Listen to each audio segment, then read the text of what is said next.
with regret, with great regret. There's no organization in this country that could do more for the struggling black man than the black Muslim movement if it wanted to.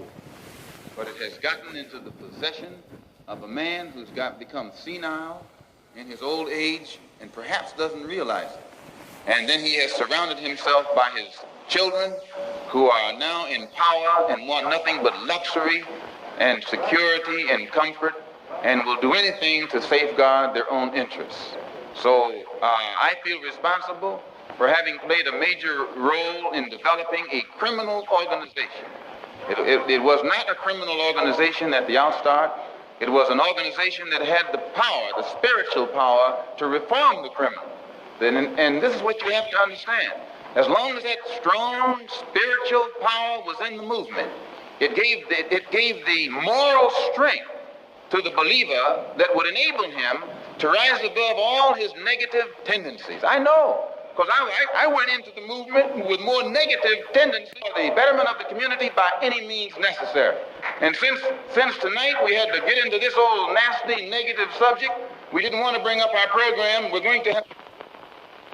But as the African nation got it, we became proud of it. And when they became proud of it, we began to have something effect with it.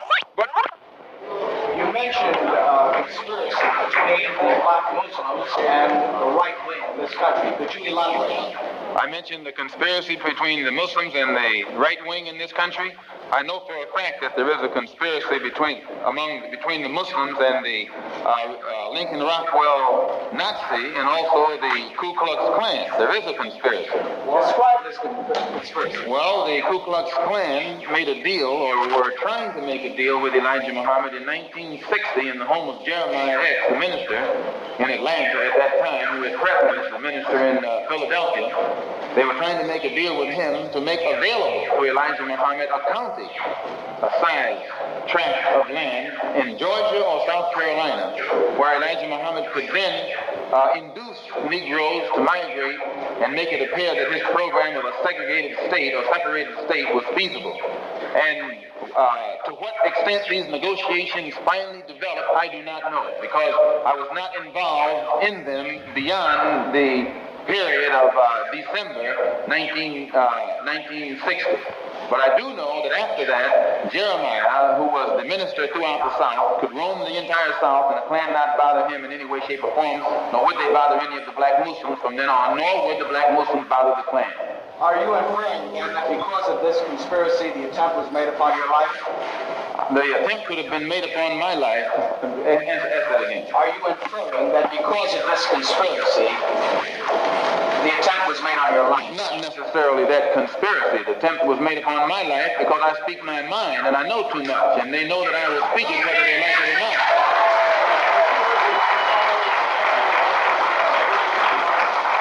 Pardon me? Are you urging your followers to take any action against the Muslims? Am I urging my followers to take action against the Muslims? No. No. When you say you rely on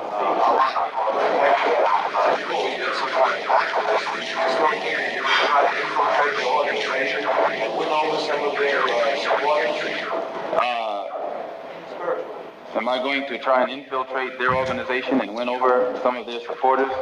No, I have never tried to win supporters from Elijah Muhammad. Since I have left the black Muslim movement, I've spoken at these rallies. Those who come, come. Those who don't, don't. But I've never gone out of my way to win over any of his followers. And he himself is fearful because he knows that you don't have to exercise too much energy to win his followers. As soon as they know truth and compare the two, and by the way, this is the brother, didn't see you there, brother. This is Leon Amir, who was Cassius Clay's secretary, whom they beat unmercifully up in Boston. And the court freed the men who beat him. They fined him $100, was it? Yeah, $100. Fined him $100. And he was on the inside of the black Muslim specialty squad. And I know it. And it was he who heard Elijah Muhammad Jr. come to New York when Elijah Muhammad was at the Armory in June of last year. Jr. stood up and told the fruit, many of whom are here now also, that I should have been killed that my tongue should have been put in an envelope and sent back to Chicago by now. And because Fat Joseph had not done it, they demoted him. He remained captain, but Clarence up in Boston was put over Joseph. And Joseph's authority was curtailed. And then Clarence, the captain from Boston, and John, the captain from Springfield, came to New York to assassinate me and came to him to get a silencer and couldn't get it. So the police know this. It's not something that's new. They just wait until the job is done and then they step in. Malcolm, when you say, do you know that Elijah Muhammad was behind this? Yes, now, Elijah Muhammad called all of his officials, national officials, to Chicago in October and ordered them to kill or maim any of his followers who leave him to follow me.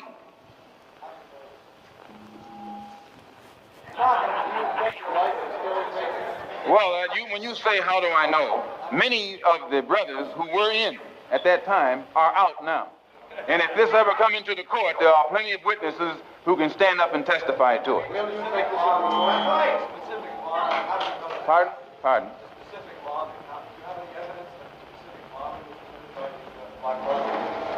This specific one. Do you have any? I'd rather not say at this time. When you say you know too much, what do you mean?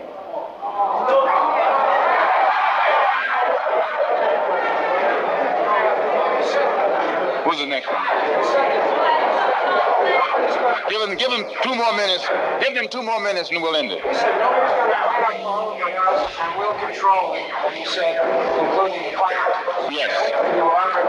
Yes. When I said that no one can clean up our home but us, and that we will clean it up, including and no one should control it but us, including the politics. What do I mean?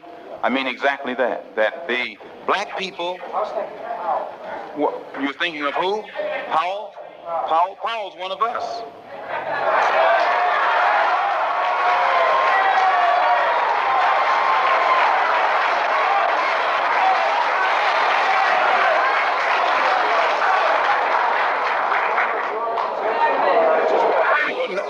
No, he's not a member of our organization, but when I say he's one of us, I mean he's one of the family. And no one outside the family can get us to talk about it. If we talk about him, we talk about him within the family. But nobody outside the family can instigate us against Powell.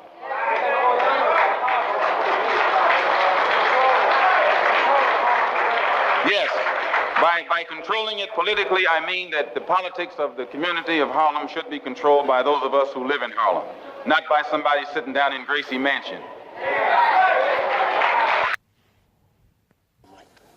Oh, yeah, you can hear it. All right. Minister Malcolm, when you broke with Elijah Muhammad back in March, you said it was because the black Muslims were too narrowly sectarian and inhibited, and because Elijah Muhammad had become blindly jealous of you and the personal following you had gathered. I said the first part, but the last part, I didn't say that Elijah Muhammad himself had become blindly jealous. I mentioned that it was his family and the officials in Chicago. Everything that I said always was designed to protect Mr. Muhammad himself, primarily because the image that he had created was the image that enabled his followers to remain strong in faith and things of that sort. And I didn't want to see any adverse effect or negative result develop in the faith of all of his followers. Mm-hmm. But actually, despite the fact that I tried to protect the Muslim movement, if you notice, they used their newspaper to slander me and to label me as a hypocrite and as a rebel. And Mr. Muhammad himself said that I defected. Well, in reality, I never even left the Muslim movement. They put me out. And they put me out because of what I knew. And what I knew was told to me by Mr. Muhammad's son, Wallace Muhammad himself. They put me out and they put him out. Well, now, first of all, let's find out what it is that Wallace Muhammad, Elijah Muhammad's son, told you. Well, number one, if you notice, the stick that I always used in presenting, representing, and defending the Muslim movement was the fact that it had the ability to reform the morals of the so-called Negro community. It eliminated drug addiction, alcoholism, fornication, adultery, loose sex, sexual behavior, which meant that it eliminated bastard babies, illegitimate children. Well, as long as I knew that this was what it represented, and it gave me a strong stick, I could represent it and defend it. But we had a law which was that whenever any Muslim became involved in any kind of sexual relationship with someone to whom they weren't married, that person would be brought before the Muslim community, humiliated, and then isolated for from 1 to 5 years. This was our law. Well, in 1954, a teenage sister left Detroit and became one of Mr. Muhammad's personal secretaries. And there in the Chicago office, she became pregnant after being there for a year. And she was brought before the Muslim community and humiliated and isolated. And a year later, another secretary, this time one from Lansing, Michigan, came to Chicago. She also became pregnant. She was brought before the community and humiliated and isolated. And because the other person was never brought forth during this court session, it was concluded by all of Mr. Muhammad's followers that it was a non-Muslim who was the other party. Well, we grew so rapidly until that in 1957 or 58, the secretarial staff was expanded to, I think, 8 teenage sisters. In 1959, 6 of them disappeared. 2 of them reappeared in Philadelphia about 2 or 3 months later, and they were all right. The other 4 reappeared in 1960. All 4 of them had babies. All 4 of them had become involved with someone and become pregnant and had these children. So it was, from what I now know, when the 4 of them got back to Chicago and began to compare notes, they found that the same man had told all of them the same story and had made all of them pregnant, that the same man was the father of all 4 of their children and had also been the father of the children brought forth by the 2 secretaries who preceded them. So this story was kept among these sisters until 1962. 2 of them rebelled against the person who was responsible and began to tell the story all over the city of Chicago. It caused many of the Muslims in the Chicago mosque to leave and go back out in the street. They knew it, and I knew nothing about it until 1963, when Mr. Muhammad's son, who had been in prison, came out, and he had been a minister, and he was very religious and spiritual. And when he began to hear these rumors around Chicago, he went to one of the sisters, and the sister admitted to him that the rumor was true. And it was he who first told me about it.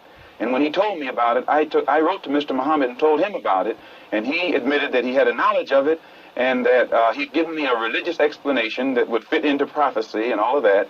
So I was quiet. And it wasn't until October of 1963 that it came up again. And when it came up again, I realized that the same person who had made these other sisters pregnant was still busy doing the same thing. He hadn't stopped. 2 of the sisters had 2 children by the same man. And one of those 2 sisters was pregnant still, getting ready to have a 3rd child by the same man. So when it was known among the Chicago officials that I had a knowledge of this, they became very fearful of me. They became very antagonistic toward me, and they had to do something to diminish the authority that I had, for fear that if this became public knowledge, the followers would leave the Muslim movement and follow me. And it was at that time that they used the statement that I made against President Kennedy as a pretext to cut my authority, and some other things happened that finally produced the split, or forced the split. And when I made the split, the only reason that I didn't make this public knowledge was I knew the implications, and I felt that if the Muslims who were in the Nation of Islam knew it, that which enabled them to be so strongly religious and exercise moral discipline would be shattered, and it would cause all of them to go right back and start doing the things that they had been doing previously. Who is the father of all of these various children whom you have enumerated? The first one to tell me who the father was Wallace Muhammad, and he told me that the father was Elijah Muhammad himself. One of the sisters, he went to the home of one of the sisters, and when he walked in the door, she says, "I want to let you see something." And she showed him her child. She said, "Here's your brother, and your father is the father of this child." And then I questioned the sisters myself, because I was shook up. And they admitted to me that Elijah Muhammad was the father of their children. And I took it to him. And it was at that time he told me that he was Muhammad, the prophet. and that Muhammad had 9 wives, he also told me that he was David. He was the modern David, and that he was the modern Solomon, and that it was meant for him to fulfill today all of the things that they did back there. And how many of these illegitimate children did he father with the sisters? Well, he made 6 sisters pregnant. They all had children. 2 of those 6 had 2 children. One of those 2 is having a child right now. I am told that there is a 7th sister who is supposed to be in Mexico right now, and she's supposed to be having a child by him. For one thing, when you first separate from your wife, it's a physical separation, but it's not psychological. You still have feelings for her, and you protect her. But after the physical separation has taken place for a while, it becomes a psychological separation. It was the same way with me and the Muslim movement. When I first separated, it was a physical separation, but my feeling was still there. And it was only after my trip into the Muslim world and my pilgrimage to Mecca that I really was able to exercise the objective approach to it that enabled me to see that something had to be done to bring this to light. Otherwise, a whole lot of innocent people would be killed needlessly. Well, these revelations that you are now making about Elijah Muhammad, what effect should they have on his following?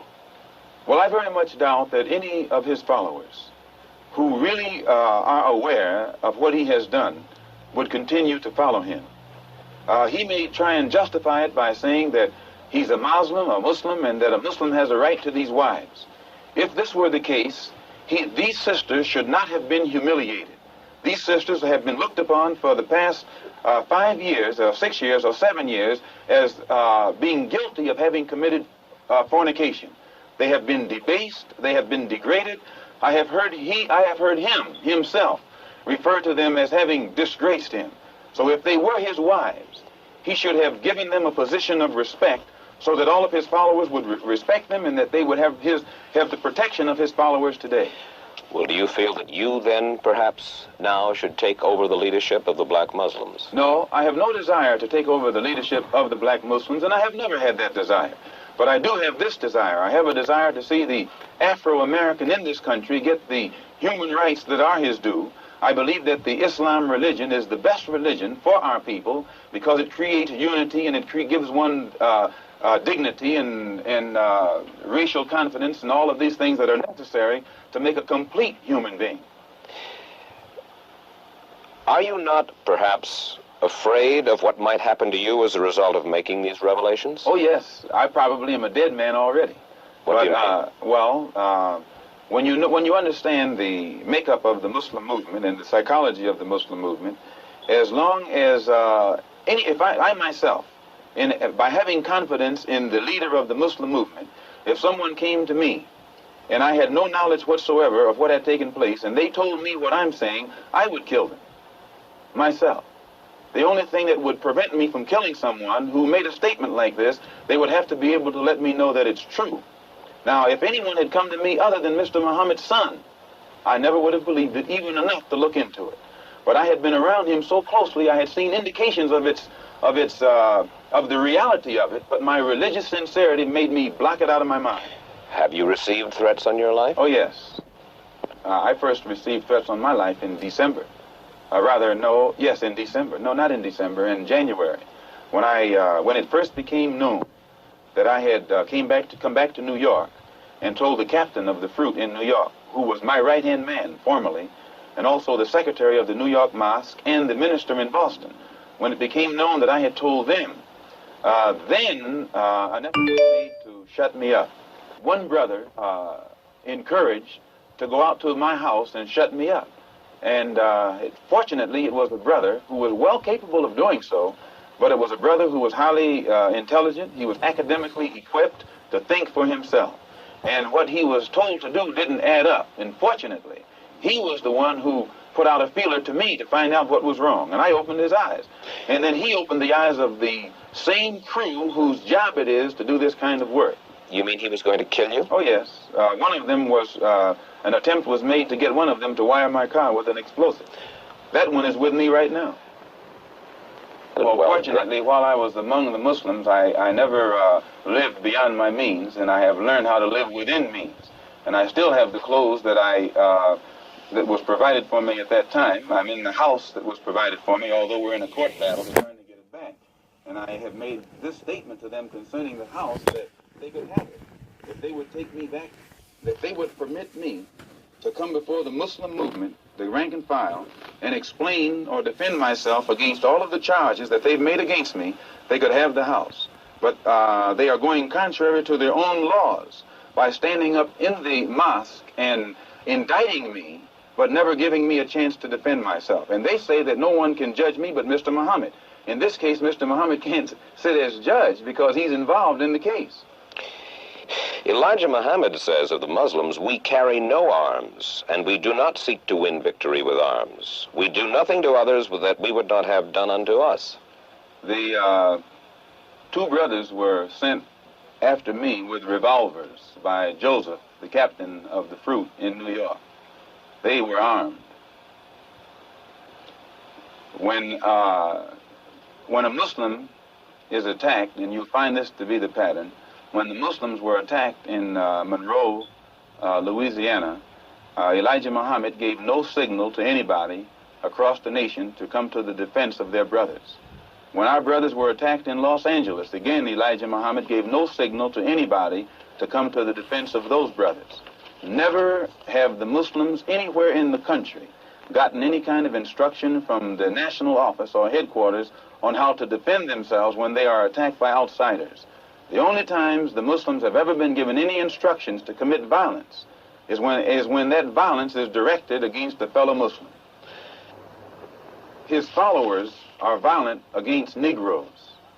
Against Negroes? Yes, his followers will go out and attack another Negro, like they will attack me, or they will brutalize a fellow Muslim who breaks the law.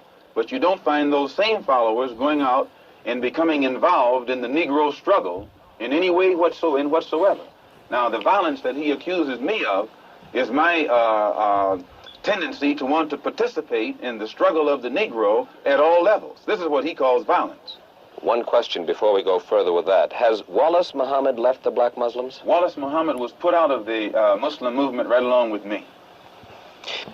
As far as you are concerned, you will accept the fealty, if you will, of any Negro anywhere under any conditions. You have to define fealty. You won't want them to give you their loyalty. Not me, their loyalty. I'm not seeking for the loyalty of any Negro, but I am seeking for Negroes to learn how to be loyal to themselves. And when the Negro learns how to be loyal to himself, our problem is pretty well solved. Do you feel that your message, apparent message of love that you brought back from Islam is the real reason they're after you? Apparent message of love that you brought back from Islam is the real reason they're after you, because you're not hating as hard as they want you to. Well, I never did hate anybody hard. But I do know that when I wrote that letter saying that there were white people in Mecca, it shook up a lot of Muslims, because most of the Muslims who follow Mr. Muhammad absolutely believed that it was impossible, physically impossible, I should say divinely impossible, for a white person to go to Mecca. And my trip there shattered that image, or that misconcept. Anyone call you directly, Malcolm? I've been receiving calls ever since I left the black Muslim movement. And what sort of calls, Malcolm? You're disenchanted and deal with the fact that these men who were your brothers are making threats against your life? No, because actually it's not their fault. Most of them, now Joseph and the officials, they have a knowledge of what it's all about. But the rank and file Muslim brother does not know what it's all about. They are, out of religious sincerity, they think that they are doing the will of Allah by protecting a man who I myself taught them was divine. So I don't in any way fault them. But those who are over them and give the orders, and actually the ultimate order comes from Elijah Muhammad himself. As long as I represented the black Muslim movement as an example of morality, unity, and militancy, as long as I could do that, I represented it. It was when I realized that it could not be represented as that I came on and started working among the non-Muslim Negroes, as I announced in January, and I had no intention, or rather March, and I had no intention of ever even speaking on this. Had they left me alone, you still wouldn't know what really took place. Why are they threatening your life? Well, primarily because they're afraid that I will tell the real reason that I'm out of the black Muslim movement, which I never told. I kept to myself. But the real reason is that Elijah Muhammad, the head of the movement, is the father of 8 children by 6 different teenage girls, 6 different teenage girls who were his private personal secretary. The one who first made me aware of this was Wallace Muhammad, Mr. Muhammad's son. And I had stated in a newspaper article about an effort to take my life back in January, and at that time the Muslims denied it. In fact, they tried to make it appear through my brother that I was insane. But on a program in Chicago called Hotline, that's moderated by Wesley South, John Ali, the national secretary, admitted, I think it was Wednesday or Thursday, one of these days last week, that they absolutely were going to kill me. What steps will you take to protect yourself from this threat? I take no steps. I have a rifle. If anybody comes to my house without a good reason, I intend to try and use it, and that's all. Few of these threats, are you concerned about your own life right now? No, I don't worry. I tell you, I'm a man who believed that I died 20 years ago, and I live like a man who is dead already. I have no fear whatsoever of anybody or anything. This is Leon Amir, who was Cassius Clay's secretary, whom they beat unmercifully up in Boston. I was attacked by them in Boston on December the 25th. In the lobby, the hotel lobby of the Sherry Biltmore Hotel, and they're still after me. And it was he who heard Elijah Muhammad Jr. come to New York when Elijah Muhammad was at the Armory in June of last year. Jr. stood up and told the fruit, many of whom are here now also, that I should have been killed, that my tongue should have been put in an envelope and sent back to Chicago by now. And then Clarence, the captain from Boston, and John, the captain from Springfield, came to New York to assassinate me and came to him to get a silencer and couldn't get it. So the police know this. It's not something that's new. They just wait until the job is done and then they step in. You mean he was going to kill you? I wanted you to know that my house was bombed. It was bombed by the Black Muslim movement upon the orders of Elijah Muhammad. Now, they had planned to do it from the front and the back so that I couldn't get out. They covered the front completely, the front door. Then they had come to the back, but instead of getting directly in the back of the house and throwing it this way, they stood at a 45-degree angle and tossed it at the window so it glanced and went onto the ground. And I don't know if I woke my husband up or he woke me up, but I remember him pushing me out of the bedroom door, and I looked to my right, and I saw all of the fire. And the fire hit the window, and it woke up my second oldest baby. But the fire burned on the outside of the house. But had that one gone through that window, it would have fallen on a 6-year-old girl, a 4-year-old girl, and a 2-year-old girl. And I'm going to tell you, if it had done it, I'd taken my rifle and gone after anybody in sight. I would not wait. The police know the criminal operation of the Black Muslim movement because they have thoroughly infiltrated it. That's what I said. The Muslims claim I bombed my house. And if anybody can find where I bombed my house, they can put a rifle bullet through my head. It was my children and my own life and my wife's life that was at stake. You know what temperature was? It was about 15 or 20. I stood in my underwear, bare feet, in the middle of my driveway with a gun in my hand for 45 minutes, waiting for the police or waiting for the fire department to come. If I want to put on a show, I can find a better way than that to put it on. And if you attack me, that's one thing. I know what to do when you start attacking me. But when you attack sleeping babies while you are lower than a god... There has been much written and said about your departure from the Black Muslim organization. Could you tell us exactly why you did leave the organization? Well, I didn't leave, number one. I was put out, and since there was no justification for them putting me out, they had to make it appear to the public that I left of my own volition. But it was in February of 1963 that Wallace Muhammad, one of the sons of Elijah Muhammad, pointed out to me that his father had a very serious moral problem, which he had kept a careful secret up to that point. But that when I heard about it, I went directly to Elijah Muhammad. We discussed it. He explained it. He even admitted it to me, as well as to some of his other children. He discussed it with his other children. But when he gave me his religious interpretation or explanation of it, I accepted it. But about 5 months went by, and Wallace pulled me aside again and told me that his father hadn't changed. He was still involved in the same thing, and he was getting worse rather than better. And I think it had a serious effect upon me, subconsciously, if not consciously. Personally ordered attacks upon you? Oh, yes. In Cassius Clay, the brother that used to be the secretary to Cassius, or as Elijah Muhammad now calls him, Muhammad Ali Clay, was beaten in Boston recently, and this brother was the captain. He was one of the karate experts who taught karate on the entire East Coast, Eastern region. And he was in the inner circle. And he pointed out that in October, he didn't cease being a captain, but his influence or authority was placed beneath that of Clarence, the captain who was in Boston. Clarence was put over Joseph. And shortly after that, as Leon Amir testified, Clarence, the captain from Boston, and John, the captain from Springfield, Massachusetts, came to New York to carry out this so-called assassination. They came to Leon looking for a silencer for their gun. Well, see, I understand all of it, but they parked half a block from my house here in the home of Alvin, who's also one of Elijah Muhammad's men, looking for a chance when they could, make their move. But thanks to